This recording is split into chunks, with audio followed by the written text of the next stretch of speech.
This is the UC Hunting Properties Podcast, your home for all things recreational land. Our goal, to help you stand on your investment.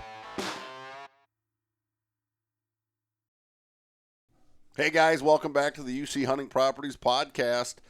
Got a fun episode with a great guest today. We are actually down in Clarksville, Virginia, home of United Country Virginia Realty. I was going to say real estate, but Virginia Realty.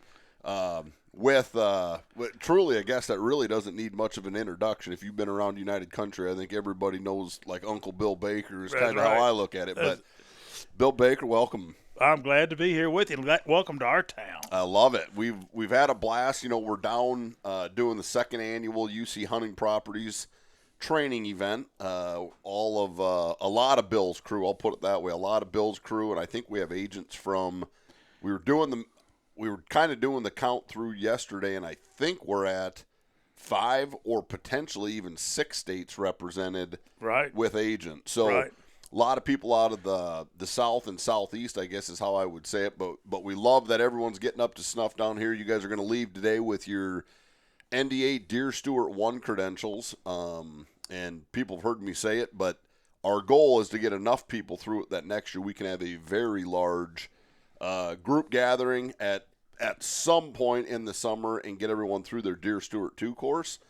And at that point, I don't know if we'll reset and start bouncing around to different regions and, you know, getting people through one or what the heck we're going to do, Bill. But appreciate the invite. You guys pulled this together. You guys have been a tremendous host. I can't thank you enough. We have had a great time. And, you know, we sit there. We are neighbors of deer every day. Yeah. We learned more in the last 48 hours about a deer than I learned in the first 65 years. Probably more than you wanted to know. But it is fun. That course works very extensive, and it is neat because, I mean, you can literally in 48 hours, you interpret that stuff. I'll call you a subject matter expert.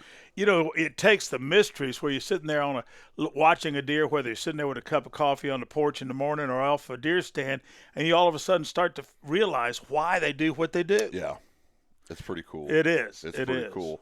Well, Bill, I think you know, Tyler and I were kind of talking about it. You know, the one thing that really got me, and I'd been to Virginia before for business, but I'd never been to this area. Mm-hmm. I'll put it that way. So we flew into Raleigh-Durham. Bill's about an hour north of that, across into the Virginia, or Southern Virginia, I guess is what I would call it.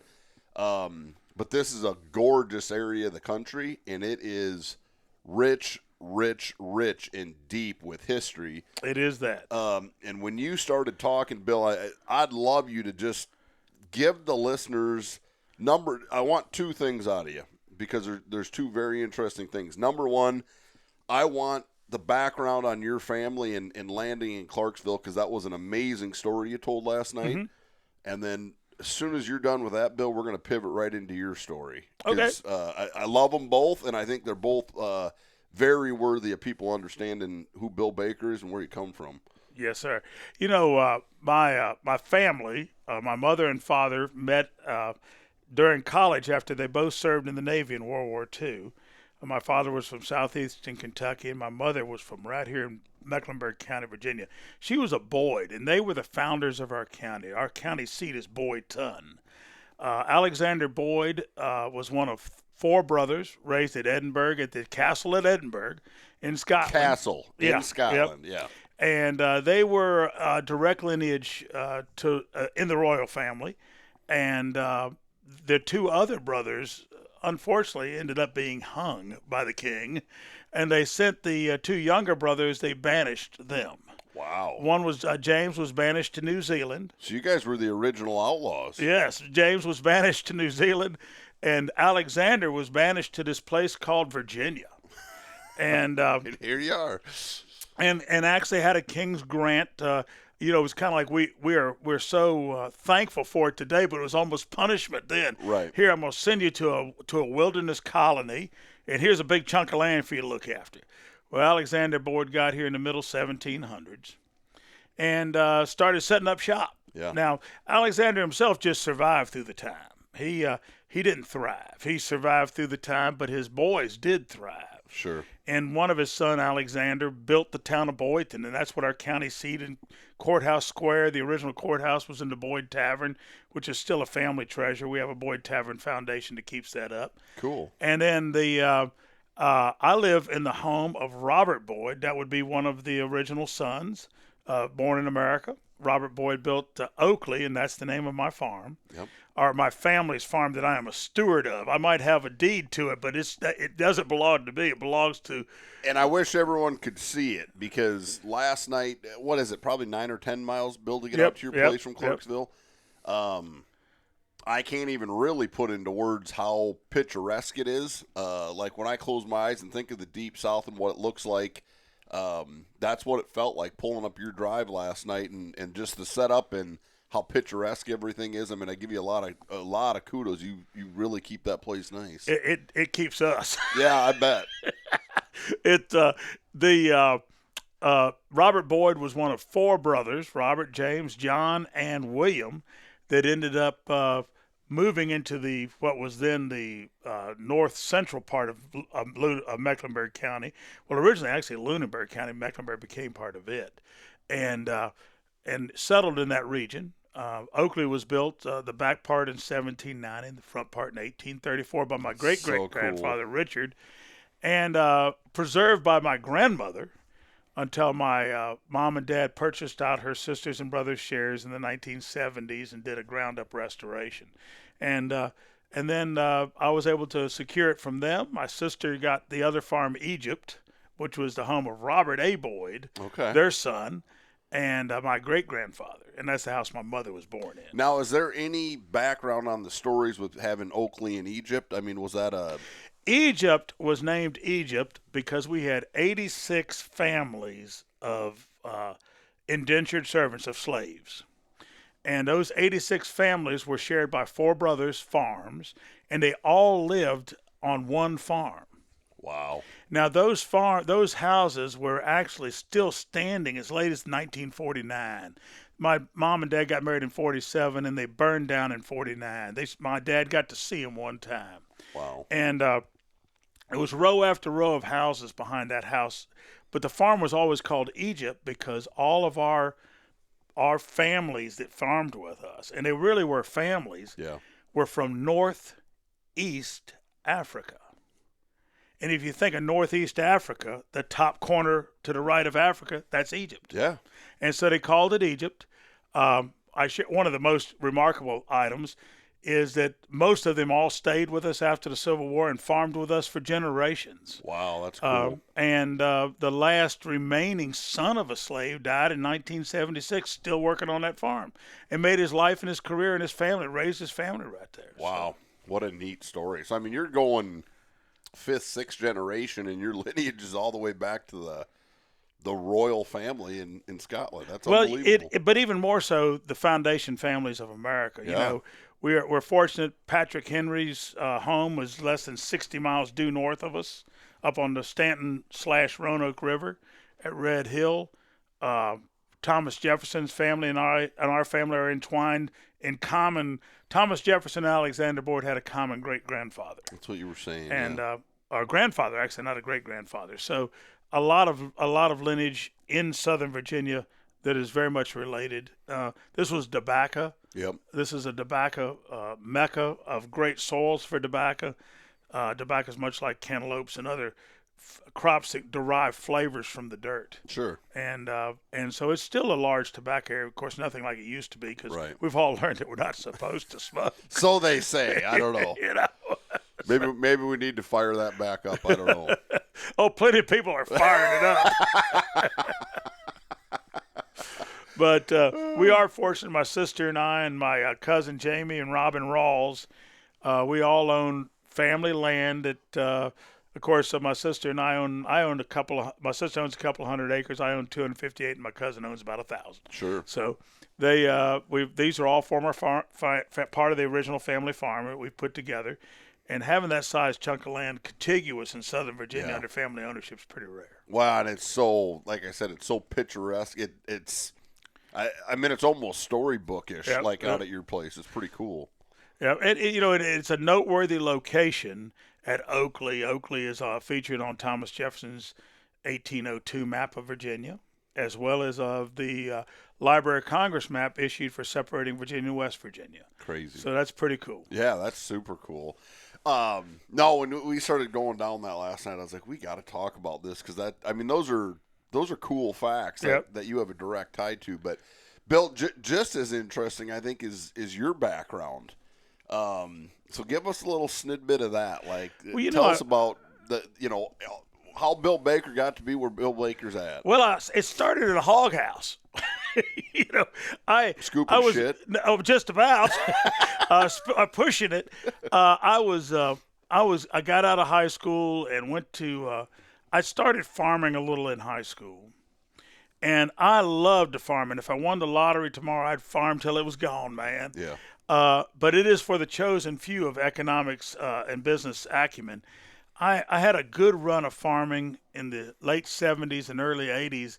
And in 1982, I had every grain bin I could find full of grain and know where to go with it because it was all cheap.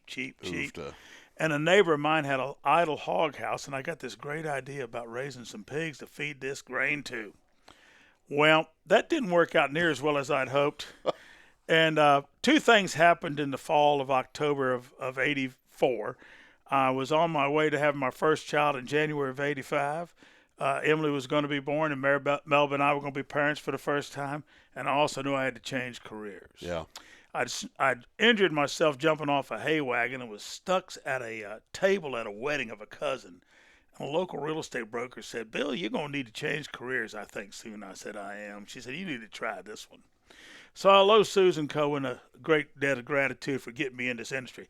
Now, let me tell you what, she wasn't much of a broker. She'd have been more fun to party with than a broker. But, sure. Yeah, but I got the right broker 2 years later. I got the right broker in a gentleman by the name of Jimmy Shelton.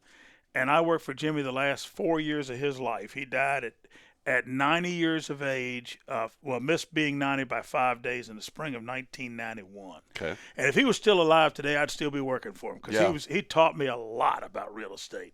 I literally drove him one day a week because he was legally blind, and I had to drive on Wednesdays. And I spent every Wednesday kind of like, just being mentored by the master of real estate in Southern Virginia. And he took that, and when he passed away, it's kind of almost meant to be. One of my associates broker was a senior guy by the name of Charlie Hastings. Now, Charlie was the last Strout broker in the United States. Say that one more time. Strout was a national company, company. Okay. A sister company to United Country. Gotcha. And he was the last one standing. In fact, the state finally said, "Strout has been out of business for some time. You have got to change your name." Oh, funny. And he did. And he just closed his firm and joined mine. And on that fateful day I got back from that funeral, he handed me Don Sprague's card. He said, "Now, I don't know much about United Country, but I know Don Sprague. Don used to be the president of Strout." Okay. And he and Lou Francis and Carl Hopkins owned United Country Real Estate. So I called out there just like it was nothing to it. And they sent me a catalog with a bunch of people in it. Yep. And we still have those national catalogs today. Then it was kind of thin because there wasn't but about 175 offices standing at the time. Well, that's what I was just going to ask. Like, I mean, obviously UC's been around now for 100 years, yeah. Right? I was wondering where the rank and file as far as number of offices where you slid in there. It was very interesting in that they'd had glory years through 1985. Sure. And in 85, their company was sold from the Chamberlain family. And just so oftentimes when companies change, goes all over as far as whether it's positive or negative. For sure. It was a very negative effect on United Country. It dwindled down to about 125 to 50 offices that were active. I think they had 175 on the rolls, but only about 125 active. And so I decided to sit down and call 30 of them. I said I'm going to call 30. And naturally, the first person I called was named Bill Baker also. Oh, funny. That was Billy Baker from Yellville, Arkansas. Okay. And so I called him up, and I told the lady that answered the phone, "Would you tell Billy Baker that Billy Baker's on the phone?" Because I've always been referred to as Bill unless I was introduced by my mother, at which time I'd always be referred to for the rest of my born days, Billy. Sure. So I said, "Would you please tell Billy Baker that Billy Baker's talking?" And that started a conversation. And as it turned out, I probably called 30 of the top 40 offices. Okay. It's just by choices. I didn't know anybody. Sure. But I got common threads throughout them all. And it was almost cultish. It's like I wouldn't be in real estate if I couldn't be with United. Oh, I'd do anything to stay with United. United's the best. I kept hearing this over and over and over again and hearing of all the support. And at the end of those conversations, I went home, talked to Dad a little bit, went up the hill, walked up the hill to the big house, said, Dad, what do you think? And my dad gave me some sage advice. He said, now, Bill, let me tell you what. You can cook a better hamburger than McDonald's ever thought about. But if you want to make money cooking hamburgers, you better go find you a McDonald's store to buy or build. He said, if you're going to buy a franchise, do what they asked you to do. Yep. So I thought that was pretty good advice, and I started from scratch. Bought the franchise on July the 13th, 1991. Went to United Power in August. Now, Charlie knew some United tricks because Charlie had been a stockbroker. While I was out there at United Power, he went to the confidential list we used to get mailed to us, and he pulled off 4 or 5 names and just put them in the paper. And he, basically something like Mr. John Smith from Algonquin, Illinois, is looking for a small farm with a good-sized barn. Just wants a hobby operation in a place in the country. Things like that. Call United Country Virginia Realty. He put out a little ad. He said, when I got back home from United Power, he said, Bill, I spent some of your money. I put an ad in the paper. Well, it wasn't long before, just a few days, somebody called up and said, hey, I got a nice place with 8 acres and a big old stone barn and an old country cottage. We listed that property right off that ad. About 6 weeks later, this guy from New Hampshire, still lives here today, walked down and said, I want to buy this house. Just and like it was that. off to the races. And I enjoyed that thoroughly, that growth time with United Power and so forth. And over the next couple of years, they approached me about independently helping them grow Virginia because we had no offices in Virginia. Sure. So I started being part of a group they called we were franchise salesmen, but independent contractors, just kind of do it as a side gig. And it wasn't long before Virginia was the most profitable region they had as a side gig. And so in 2000, they made me an offer to become an employee. And they said, if you really want to continue this, you got to be an employee. So I decided to let my office idle through because I had a great team of salespeople at the time. And we were doing very well. And I said, I think I can do this. And so I became part of the management team, part of the culture, part of the training programs. All of the United Power training programs where Jim Graves and I did them. And they were great times and really enjoyed helping Lou and Carl and Don, all of them, get this company set up so that they could find a new steward of it. And that's when the Duffy family stepped in. Yep. And that's what brings us to today. Yeah. So. Wow. So, future state, obviously you have a beautiful office. You got offices lined up and down. Everyone's in here doing their thing. How many agents do you have in the brokerage right now, Bill? We actually have 14 agents, or 15 now, just added another one, that we run basically 8 out of here in the home office, you might say. And we've got offices in Suffolk and Victoria, Dinwiddie, and Remington, Virginia. Those are the 5 franchises in Clarksville that I have.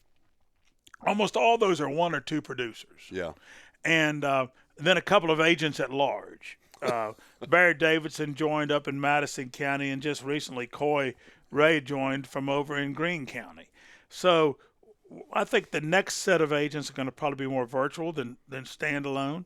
And we run a business that is probably 40% true residential and 60% not true residential. Right. It might be a house in 30 acres or a 500-acre timber tract. You don't know what it might be. Yep. So, but the one thing that's unique is we run a true, I don't want to use the word old style brokerage, but maybe more the words of a professional brokerage. These people come to work every day. Yeah. Almost like they were working in a bank. Yeah. And we run marketing as a group.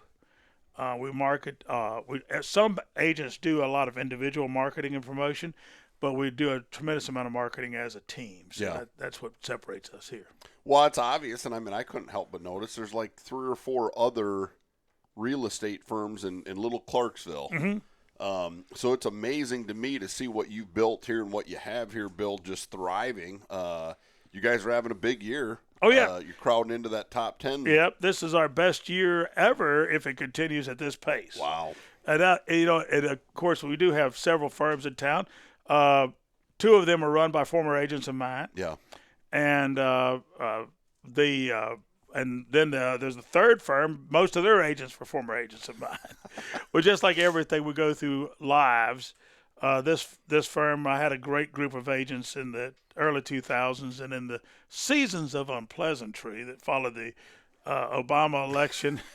That's a nice way to put it. Several of those agents left. It was difficult for an agent to have had such a successful career and then realize that the industry was changing so rapidly that they couldn't figure out what to do. Yeah. And they couldn't accept that sometimes you just have to hold on and hang on and keep on digging. Some of it's just the grind, yeah. Yeah, and it became the grind. And we got through that. We had a large group of agents leave at that time, and I replaced them with one agent. That was so interesting. And that gentleman is Chad Madison. He outproduced them all. Yeah. When they left, he outproduced them all. I said, they can't beat that the following year. Yeah, winner. winner, chicken dinner. And that started the second great growth that we were experiencing. And I always just remembered, and you two are examples, you all weren't in the real estate business when you started in the real estate business. Right. I like to bring freshman people in and grow them in the spirit of what we try to put together, and that's what we've done. No, you've done. Kudos to you guys, Bill, because it's fun. You have a very dynamic team. It's been fun to get to know a lot of them more at a personal level this week, and we'll cut this. We're going to cut this short because we got to get our get to class. Yeah, we got to get down to class and keep this thing hammering. But Bill, here's what I want you to leave me with. I want a little insight. You got a lot of knowledge and experience. Where are things going from here? I mean, I know that not to make this completely political, but I want your insight on where we're at as a country and what's about to go down with this election and what your thoughts are. Well, the good news about the election is that as crazy as things can be in this country, our founding fathers, and I'll have to say my good friend Patrick Henry up here had a lot to do with it, created a government of checks and balances. And, one of the keys to the real estate space that Jimmy Shelton taught me, because I joined that at a very high time of high interest rates, 86 and 87, we were celebrating that they'd finally gotten down to 10 and 12%, you know. And so he said the first thing you got to do, Bill, is remember we got to learn to make a living no matter what the economy is doing. And all of that's focusing on the seller side. There is always a seller that needs your assistance. When the good times are rolling, he wants you to help him hit a home run. When it's tough, he wants you to help him get on base. Yeah. And so always be working and figuring out how to best do that. Now, no matter what happens with the economy, I can guarantee you that a year from now we'll be right here and in business. Yeah. Now, personally, I hope our country will see a swing back to the basics of life.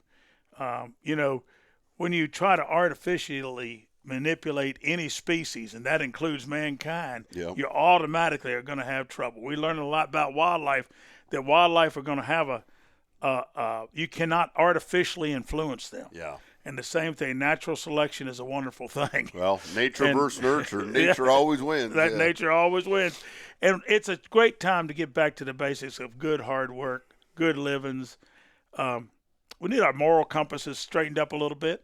And as a nation, we're a little off the edge, and I think that will help. I'm certainly hoping for a conservative win this fall. But you know something? If it doesn't, we'll still do business, and we'll be ready for the next election. Amen.